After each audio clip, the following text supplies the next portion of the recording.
प्यारे बच्चों, शुभाशीष। आप सभी कक्षा 8 के विद्यार्थियों का मिशन प्रेरणा की ई पाठशाला में स्वागत है। आज हम सामाजिक विषय के अंतर्गत इतिहास विषय का अध्ययन करेंगे। आज जिस पाठ पर चर्चा की जाएगी वह है आपकी पाठ्यपुस्तक हमारा इतिहास और नागरिक जीवन का पाठ 8, भारत में राष्ट्रवाद का उदय एवं विकास। इस पाठ को हमने 3 भागों में बांट लिया है। इस पाठ के पहले भाग में हमने राष्ट्रीय भावना के विकास के कारणों पर चर्चा की थी। आज इस पाठ के दूसरे भाग में हम भारतीय राष्ट्रीय कांग्रेस की स्थापना, उद्देश्य एवं उसकी विचारधाराओं पर चर्चा करेंगे और आगे के तथ्यों को हम तीसरे भाग में जानेंगे। तो आइए देखते हैं कि आज की कक्षा में हम क्या क्या सीखेंगे। लेकिन ये जानने से पहले हम एक बार इस बात की चर्चा कर लेते हैं कि भाग 1 में हमने कौन कौन सी जानकारियाँ प्राप्त की थी। उन्हें दोहराकर तब हम आज का कक्षा शुरू करेंगे। तो आइए देखें कि पहले भाग में हमने क्या क्या जानकारी प्राप्त की थी। पहले भाग में हमने राष्ट्रीय भावना के विकास के कारणों पर चर्चा की थी। हमारे देश में अंग्रेजों द्वारा शासन किया जा रहा था और उनके द्वारा जो नीतियां अपनाई जा रही थीं उनसे भारतीयों का शोषण हो रहा था और उसके विरोध में भारत के लोग एकजुट होकर अंग्रेजी शासन का विरोध कर रहे थे और उनके अंदर राष्ट्रीय भावना का विकास हो रहा था। इसके कौन कौन से कारण थे, इन सभी पर हमने एक एक करके चर्चा की थी। आइए इन्हें एक बार पुनः देख लेते हैं। भारत की राजनीतिक एकता। उस समय तक भारत में महारानी विक्टोरिया शासिका घोषित की जा चुकी थी और उनके द्वारा भारत में पूरे भारत देश में एक सा शासन किया जा रहा था। सभी लोगों को एक सी समस्याओं का अनुभव करना पड़ रहा था और वे सभी एक सी दास्ता अनुभव कर रहे थे। इस प्रकार पूरे भारत के लोगों में अंग्रेजी शासन के प्रति विरोध प्रकट हो रहा था। अंग्रेजों द्वारा तीव्र परिवहन की व्यवस्था की गई थी। सड़क और रेल यातायात विकसित किया गया था। भारत में व्यापारिक शोषण को ध्यान में रखकर उन्होंने ये काम किया था। इसके द्वारा उन्हें अपने व्यापार में आसानी हो रही थी। सड़क यातायात से प्रशासनिक अधिकारियों का तथा सैनिकों का आवागमन आसान हो गया था। रेल यातायात द्वारा व्यापार को गति मिल गई थी।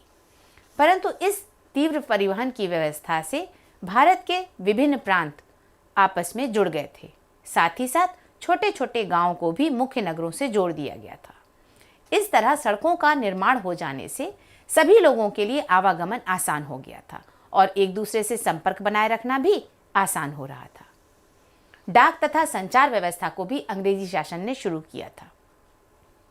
इस व्यवस्था के शुरू होने से अंतर्देशीय पत्र और पार्सल आदि सस्ते दरों में एक जगह से दूसरी जगह भेजे जा सकते थे। इस संचार व्यवस्था से लोगों की भावनाओं का आदान प्रदान आसान हो गया था और इस भावनाओं और विचारों के आदान प्रदान ने लोगों को जोड़ने का काम किया।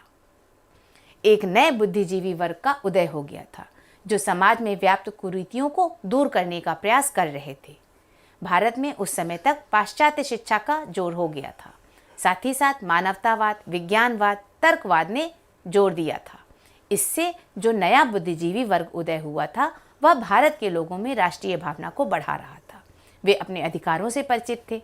वे जानते थे कि भारत में जो नीतियां अंग्रेजों द्वारा लाई गई हैं वे किसी भी तरह से भारतीयों के हित में नहीं हैं और इसलिए वे पूरे भारत देश के लोगों को एकजुट करने का काम कर रहे थे। अंग्रेजी भाषा उस समय एक माध्यम के रूप में काम कर रही थी। जैसा हमने चर्चा करी, अंग्रेजी शासन द्वारा पाश्चात्य शिक्षा पर जोर दिया जा रहा था। वे चाहते थे कि अंग्रेजी माध्यम से शिक्षा कर देने से ऐसे व्यक्ति तैयार होंगे जो ब्रिटिशवादी होंगे और ब्रिटिश कंपनी का सहयोग करेंगे और इसके लिए उन्होंने अंग्रेजी भाषा पर जोर दिया था।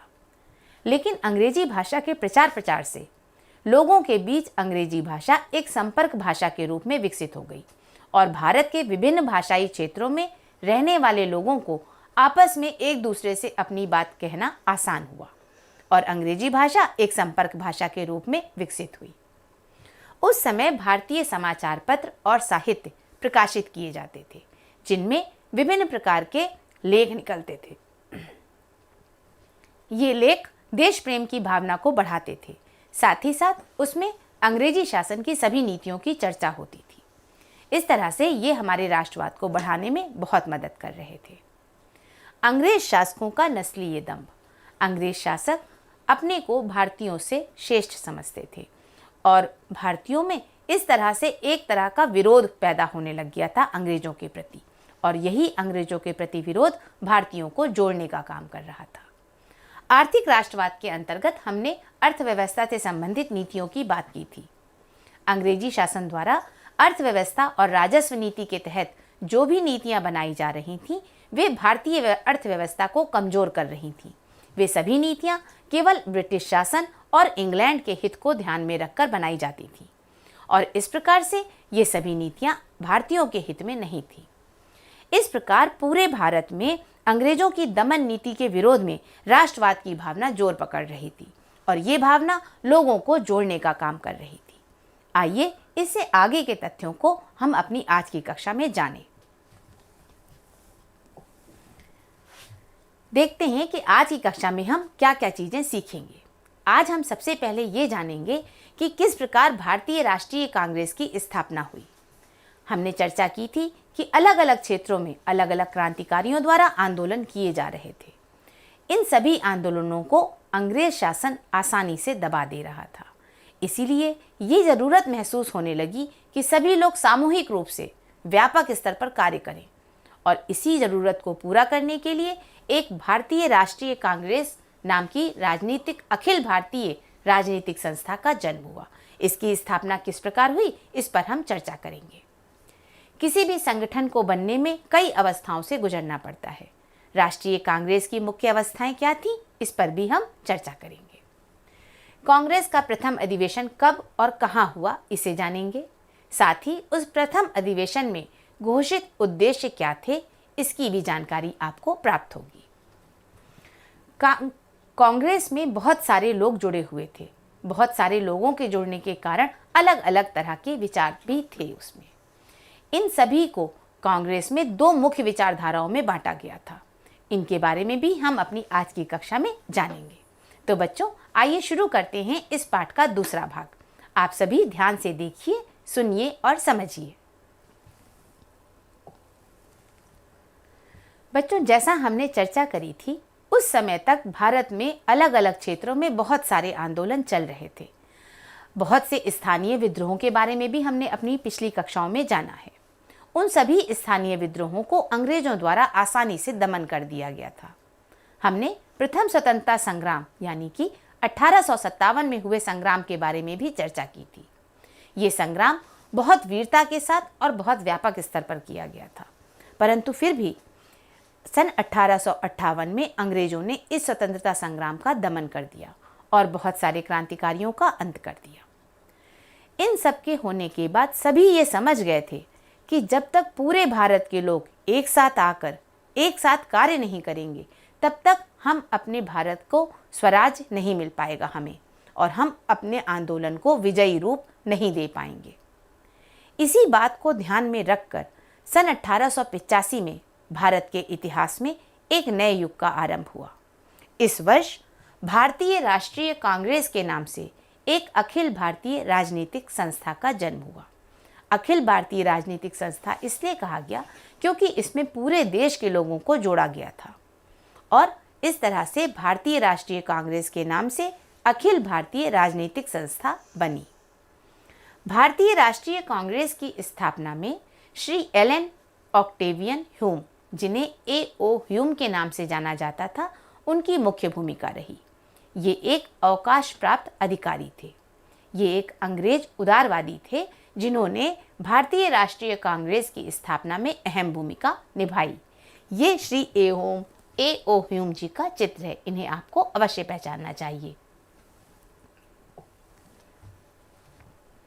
बच्चों, जैसा हमने चर्चा करी, किसी भी संस्था की स्थापना में कई चरण होते हैं। इसी प्रकार राष्ट्रीय कांग्रेस की स्थापना में दो मुख्य चरण हैं। सन 1885 से 1947 तक राष्ट्रीय कांग्रेस के दो मुख्य चरण माने जाते हैं। पहला चरण सन 1885 से 1919 तक और दूसरा चरण सन 1919 से 1947 तक। आइए पहले चरण के बारे में जानें। कांग्रेस का पहला चरण 1885 से 1919 तक का माना जाता है। इस समय कांग्रेस में बहुत सारे लोग सम्मिलित हो रहे थे और इस संस्था में जुड़ते जा रहे थे पूरे भारत के लोग। इस प्रकार पूरे भारत के लोगों के जुड़ने से अलग अलग तरह के विचार आ रहे थे और सभी द्वारा अपनी बातें कही जा रही थी। इसलिए इस समय भारतीय राष्ट्रीय कांग्रेस के ध्येय अस्पष्ट और संदिग्ध थे। पूरी तरह से एक कार्यनीति निश्चित की जानी बाकी थी। इस समय ये आंदोलन केवल शिक्षित मध्यम वर्गीय बुद्धिजीवी वर्ग तक ही सीमित था। ये पहला चरण था और इसमें लोगों के जुड़ने का कार्य चल रहा था। इसलिए अभी ये आंदोलन केवल कुछ शिक्षित मध्यम वर्गीय लोगों तक ही सीमित था, जो बुद्धिजीवी वर्ग था। और ये वर्ग पाश्चात्य उदारवादी और अतिवादी विचारधारा से प्रेरणा लेता था, क्योंकि ये बुद्धिजीवी वर्ग बहुत से इसमें ऐसे लोग थे जो पाश्चात्य शिक्षा ले चुके थे। इसलिए ये वर्ग पाश्चात्य उदारवादी और अतिवादी विचारधारा से प्रेरणा लेता था। कांग्रेस का दूसरा चरण 1919 से 1947 तक माना जाता है। इस समय तक इसमें पूरे देश के राजनेता, क्रांतिकारी और आंदोलनकारी जुड़ चुके थे। इसी चरण में महात्मा गांधी भी भारतीय राष्ट्रीय कांग्रेस से जुड़े। जैसा हम सभी जानते हैं, महात्मा गांधी सत्य और अहिंसा के पुजारी थे। इस चरण में कांग्रेस ने पूर्ण स्वराज्य की प्राप्ति के लिए महात्मा गांधी के नेतृत्व में एक विशेष भारतीय ढंग, अहिंसात्मक असहयोग अपनाकर आंदोलन किया। अहिंसात्मक असहयोग का क्या अर्थ हुआ? अहिंसात्मक असहयोग का अर्थ है कि बिना हिंसा किए दूसरे का सहयोग ना करना। गांधी जी ये मानते थे कि सत्य को कभी भी हिंसा से प्राप्त नहीं किया जा सकता है। यदि हम सही हैं तो हमें हिंसा की आवश्यकता नहीं है। इसलिए वे अहिंसा पे जोर देते थे। उनका कहना था कि यदि हम बिना हिंसा किए अंग्रेजों का सहयोग ना करें तो वे एक न एक दिन हमारी बातों को समझेंगे और हमें हमारा देश वापस कर देंगे। इस प्रकार के आंदोलन को ही अहिंसात्मक असहयोग आंदोलन कहा गया था और इसे अपनाकर ही गांधी जी भारत को स्वराज्य दिलाना चाहते थे। इस अग्रिम चरण में इसी आंदोलन पर जोर दिया गया।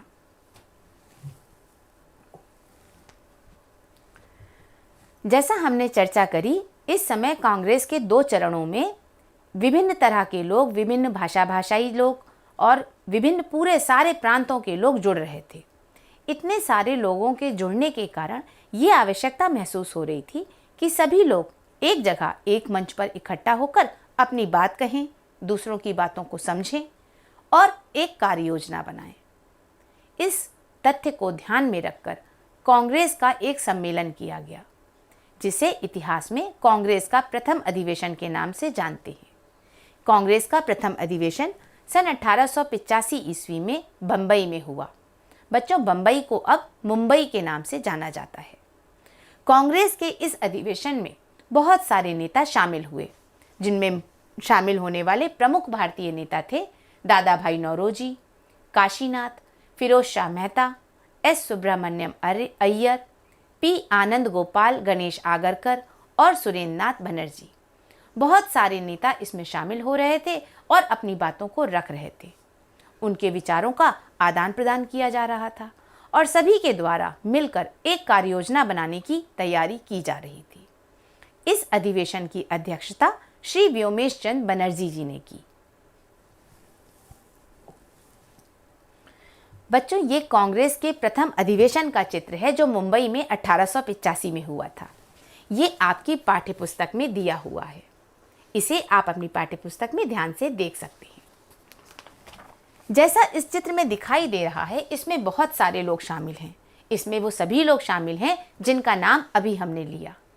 देखिए, ये सभी बड़े उत्साह और उम्मीद के साथ जुड़े थे कि हम अपने भारत देश को स्वराज्य दिलाकर रहेंगे और इसी कार्य योजना के लिए ये सम्मेलन बुलाया गया था। कांग्रेस के प्रथम अधिवेशन में घोषित उद्देश्य। जैसा हम सभी जानते हैं, किसी भी कार्य करने के लिए उद्देश्य निश्चित किए जाते हैं। इसी प्रकार कांग्रेस के प्रथम अधिवेशन में भी उद्देश्य घोषित किए गए थे। इस कांग्रेस के प्रथम अधिवेशन में बहुत सारे लोग भाग ले रहे थे, जो अलग अलग क्षेत्रों से आए थे, अलग अलग विचारों को रखते थे। लेकिन उन सबका एक ही उद्देश्य था, अपने देश को स्वतंत्र कराना। इसलिए इस कांग्रेस के प्रथम अधिवेशन के मुख्य उद्देश्य क्या थे, आइए जानें। देश के विभिन्न भागों के राजनीतिक व सामाजिक नेताओं को एकजुट करना इसका पहला उद्देश्य था। जैसा हम पहले चर्चा कर चुके हैं, देश के विभिन्न भागों में क्रांतिकारियों द्वारा आंदोलन किए जा रहे थे। इन सभी आंदोलनों को अंग्रेजी शासन आसानी से दबा दे रहा था। इसका एक मुख्य कारण ये था कि ये आंदोलन वृहद स्तर पर ना होकर एक छोटे स्तर पर हो रहे थे और उनमें समन्वय का अभाव था। इसलिए ये ज़रूरत महसूस होने लगी थी कि पूरे देश में एक साथ सब लोग मिलकर जब तक संघर्ष नहीं करेंगे तब तक हमें स्वराज्य नहीं मिल पाएगा। इसी उद्देश्य को ध्यान में रखकर देश के विभिन्न भागों के राजनीतिक व सामाजिक नेताओं को जोड़ने के लिए इस अधिवेशन में कार्य योजना बनाई जा रही थी।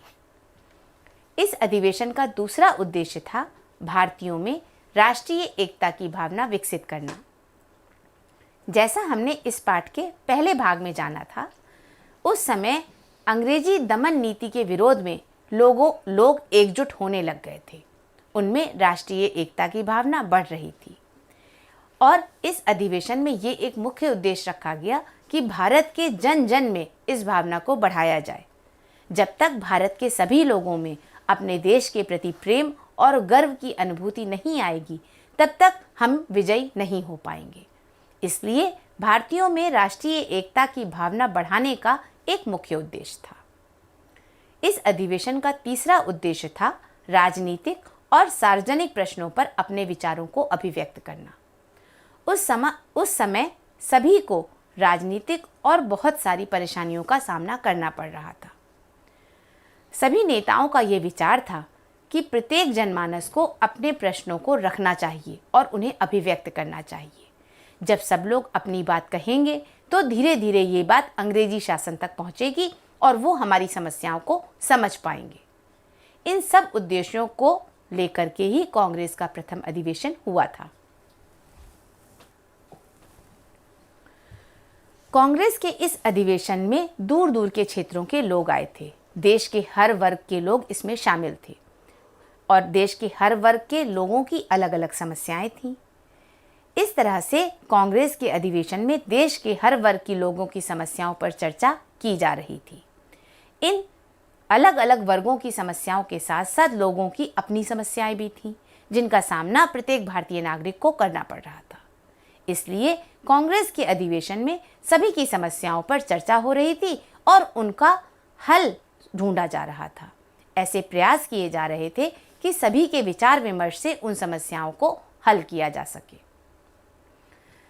अंग्रेजी शासन जिन नीतियों पर कार्य कर रहा था, वे नीतियां किसी भी तरह से भारतीयों के हित में नहीं थीं।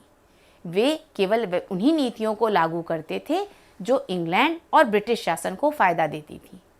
इसलिए ऐसी सरकारी नीतियों की आलोचना भी इस अधिवेशन में होती थी। सरकारी नीतियों की आलोचना की जाती थी और साथ ही साथ ऐसी नीतियां बताई भी जाती थी कि कैसे ऐसे काम किए जाएं जो भारतीयों के हित में हों। सरकार को कैसी नीतियां अपनानी चाहिए, इसके बारे में प्रस्ताव पास किए जाते थे, जिससे अंग्रेजी शासन उन पर ध्यान दे और भारतीयों की समस्याओं को दूर करे। तो इस प्रकार अधिवेशन में हर तरह से भारतीयों के हित के लिए कार्य करने की योजना बनाई जा रही थी। जैसा हमने चर्चा करी कि इस अधिवेशन में दूर दराज के क्षेत्रों से लोग आए थे। विभिन्न क्षेत्रों के लोग होने के कारण विभिन्न प्रकार की विचारधाराएं भी थीं। मुख्य रूप से कांग्रेस में दो तरह की विचारधाराएं थीं। एक विचारधारा ये थी कि हमें शांतिपूर्ण ढंग से और वैधानिक ढंग से अपनी बात रखनी चाहिए और इस तरह से बात रखने से अंग्रेज हमारी बात मानेंगे और हमें स्वराज्य मिल जाएगा। दूसरी विचारधारा ये थी जो ये मानते थे कि शांतिपूर्ण ढंग से विरोध करने से अंग्रेज कभी भी हमारी बात नहीं मानेंगे।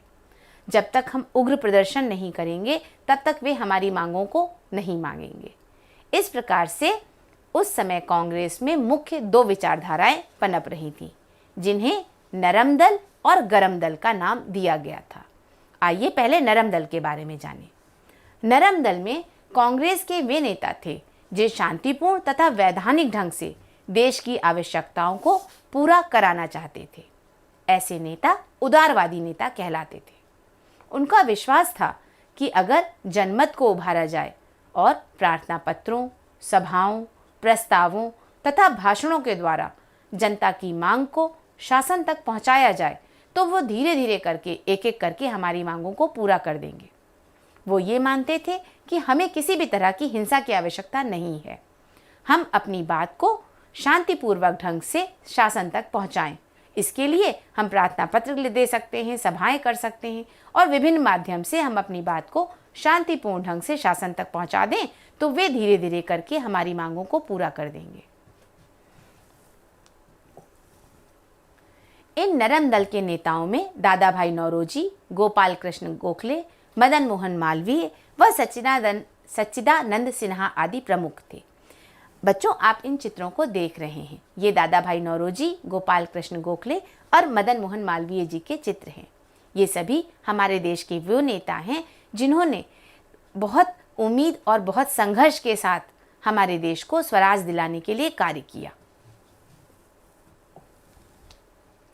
दूसरा दल वो था जो ये मानता था कि बिना उग्र प्रदर्शन के हमें स्वराज्य नहीं मिल पाएगा।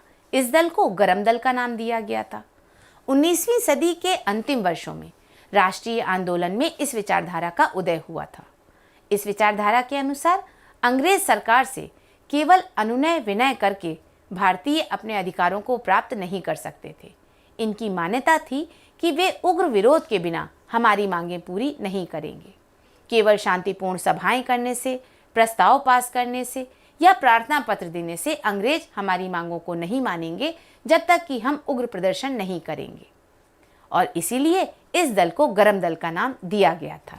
आइए इनके नेताओं से भी परिचित हों। बाल गंगाधर तिलक, लाला लाजपत राय और विपिन चंद्र पाल इस दल के मुख्य नेता थे। इनका मानना था कि उग्र प्रदर्शन के द्वारा ही अंग्रेज हमारी मांगों को पूरा करेंगे। लोकमान्य बाल गंगाधर तिलक ने नारा दिया था, स्वराज्य हमारा जन्म सिद्ध अधिकार है और इसे हम लेकर रहेंगे। इसका अर्थ ये है कि उनका मानना था कि हमने भारत में जन्म लिया है, इसलिए ये हमारा देश है। हम यहाँ पर शासन चलाएंगे। यहाँ पर सत्ता का अधिकार हम किसी को नहीं दे सकते। ये हमारा देश है और हम ही इस पर शासन करेंगे और ये अधिकार हमें जन्म से ही प्राप्त है। इसलिए स्वराज्य हमारा है और हम इस पर शासन कर सकते हैं। इसलिए उन्होंने ये नारा दिया कि स्वराज्य हमारा जन्म सिद्ध अधिकार है और इसे हम लेकर रहेंगे। इस नारे के द्वारा उन्होंने जनता में देश प्रेम की भावना भर दी थी। बंकिम चंद्र चटर्जी के गीत वंदे मातरम ने भारतवासियों में मातृभूमि के प्रति देश प्रेम की भावना जगाई। बच्चों, हमने पहले भाग में भी जाना था कि बंकिम चंद्र चटर्जी की रचना आनंद मठ से वंदे मातरम लिया गया है और ये गीत वर्तमान समय में इसे राष्ट्रगीत का दर्जा प्राप्त है। इसे हम बड़े ही आदर और सम्मान के साथ गाते हैं। आपने भी अपने स्कूल में प्रार्थना सभा में और राष्ट्रीय पर्व पर इस गीत को अवश्य गाया होगा। ये गीत आज भी भारतीय जनमानस में देश प्रेम की भावना को बढ़ाता है। बच्चों, इस प्रकार आज की कक्षा में हमने जाना कि कैसे एक वृहद अखिल भारतीय संगठन की आवश्यकता महसूस हो रही थी और उसके लिए कार्य किया जा रहा था। इसी उद्देश्य को पूरा करने के लिए अखिल भारतीय संगठन भारतीय राष्ट्रीय कांग्रेस की स्थापना की गई। भारतीय राष्ट्रीय कांग्रेस की स्थापना में अवकाश प्राप्त अधिकारी श्री A.O. ह्यूम का बहुत योगदान था। कांग्रेस की स्थापना में दो मुख्य अवस्थाएं थीं। इन चरणों को भी हमने जाना। पहला चरण था सन 1885 से 1919 तक का चरण, जिसमें कांग्रेस के ध्येय अस्पष्ट और संदिग्ध थे, तथा दूसरा चरण था सन 1919 से 1947 तक, जब महात्मा गांधी इस राष्ट्रीय कांग्रेस से जुड़ चुके थे। उन्होंने अहिंसात्मक असहयोग अपनाकर आंदोलन करने पर बल दिया। हमने कांग्रेस के प्रथम अधिवेशन की बात की। सन 1885 में मुंबई में प्रथम अधिवेशन हुआ था। इस कांग्रेस के इस प्रथम अधिवेशन के 3 मुख्य उद्देश्य निश्चित किए गए थे। पहला उद्देश्य था देश के सभी राजनीतिक और सामाजिक नेताओं को एकजुट करना। दूसरा उद्देश्य था भारत के लोगों में राष्ट्रीय भावना को बढ़ाना। और तीसरा उद्देश्य था कि सभी राजनीतिक या सामाजिक प्रश्न जो भी हैं उनको अभिव्यक्त किया जाए, उन बातों को शासन तक पहुंचाया जाए। इन सभी के बारे में हमने आज चर्चा करी। हमने ये भी जाना कि कांग्रेस में दो मुख्य विचारधाराएं थीं, एक गरम दल और एक नरम दल। नरम दल शांतिपूर्ण वैधानिक ढंग से कार्य करना चाहता था और वे शांतिपूर्ण सभाओं, प्रार्थना पत्र तथा प्रस्तावों के द्वारा अपनी बात को शासन तक पहुंचाना चाहते थे। दूसरा दल गरम दल था, जो ये मानता था कि बिना उग्र प्रदर्शन के अंग्रेज हमारी बातों को नहीं मानेंगे, इसलिए हमें उग्र प्रदर्शन के द्वारा ही अपनी मांगों को रखना पड़ेगा। इस सारी चर्चा को हमने आज इस पाठ के दूसरे भाग में जाना। आगे के तथ्यों को हम तीसरे भाग में जानेंगे। आइए आज पढ़ी गई जानकारियों के आधार पर अभ्यास कार्य कर लेते हैं। पहला अभ्यास कार्य है मिलान कीजिए। हमारे पास दो तालिकाएं दी हुई हैं, भारतीय राष्ट्रीय कांग्रेस महात्मा गांधी पहला चरण और अग्रिम चरण, और दूसरी तरफ हमारे पास है 1885 से 1919, 1919 से 1947, ए.ओ. ह्यूम और असहयोग आंदोलन। आइए देखें ये कहाँ मिलेंगे। भारतीय राष्ट्रीय कांग्रेस से हमें इसमें ए.ओ. ह्यूम का नाम दिखाई दे रहा है, जिनका नाम भारतीय राष्ट्रीय कांग्रेस से जुड़ा हुआ है, इसलिए भारतीय राष्ट्रीय कांग्रेस से ए.ओ. ह्यूम को जोड़ दिया जाएगा। महात्मा गांधी ने असहयोग आंदोलन का रास्ता दिखाया था, इसलिए इसे हम असहयोग आंदोलन से मिला देंगे। राष्ट्रीय कांग्रेस का पहला चरण 1885 से 1919 तक था, इसे हम 1885 से 1919 तक जोड़ देंगे। और अग्रिम चरण था 1919 से 1947 तक। इस प्रकार हमारा ये पहला अभ्यास कार्य था। दूसरा अभ्यास कार्य है सही कथन पर सही तथा गलत कथन पर गलत का निशान लगाएं। पहला कथन है कांग्रेस का प्रथम अधिवेशन मुंबई में 1885 में हुआ। आइए देखें ये सही है या गलत। हमने चर्चा की थी कि प्रथम अधिवेशन मुंबई में 1885 में हुआ था, इसलिए हमारा ये कथन सही है। दूसरा कथन है भारतीय राष्ट्रीय कांग्रेस की स्थापना में दादा भाई नौरोजी की अग्रणी भूमिका थी। नहीं बच्चों, राष्ट्रीय कांग्रेस की स्थापना में ए.ओ. ह्यूम का अहम किरदार था, इसलिए ये कथन गलत है। तीसरा कथन है कांग्रेस की दो मुख्य विचारधाराएं थीं। हमने चर्चा की थी नरम दल और गरम दल के रूप में दो मुख्य विचारधाराएं थीं, इसलिए ये कथन हमारा सही है। चौथा कथन है गोपाल कृष्ण गोखले मदन मोहन मालवीय गरम दल के नेता थे। नहीं बच्चों, गोपाल कृष्ण गोखले मदन मोहन मालवीय नरम दल के नेता थे, इसलिए ये कथन हमारा गलत है। आखिरी कथन है व्योमेश चंद्र बनर्जी कांग्रेस के प्रथम अधिवेशन के अध्यक्ष थे। हमने जाना था कि प्रथम अधिवेशन की अध्यक्षता श्री व्योमेश चंद्र बनर्जी द्वारा की गई थी, इसलिए ये कथन हमारा सही है। बच्चों ये कार्य आपको कॉपी पर करना है। इस कार्य को करने से पहले आप पाठ्य पुस्तक से एक बार अपना पाठ दोहरा लीजिएगा। पहला प्रश्न है भारतीय राष्ट्रीय कांग्रेस की स्थापना में अग्रणी भूमिका किस अधिकारी की रही। आपको नाम अवश्य ध्यान होगा, आप उसे अपनी कॉपी में लिखिएगा। दूसरा प्रश्न है राष्ट्रीय कांग्रेस के अग्रिम चरण में अपनाए गए आंदोलन का क्या नाम था। बच्चों हमने विस्तार से इस बारे में चर्चा की थी, इसे आप अपनी पाठ्य पुस्तक से दोहराकर हल कीजिएगा। बच्चों ये एक प्रोजेक्ट कार्य है जो आपको करना है। कांग्रेस के नरम दल और गरम दल के बारे में आज हमने बातें की हैं। आप भी कांग्रेस के नरम दल और गरम दल के नेताओं की एक सूची बनाइए। आप इन दोनों ही नेताओं के विचारों को जान गए हैं। इनमें से आप किस दल के नेताओं के विचारों से सहमत हैं, अपने विचार लिखिएगा। आशा है ये सभी कार्य आप बहुत आसानी से कर पाएंगे। बच्चों इस प्रकार हमने इस पाठ के दूसरे भाग को आज पढ़ा।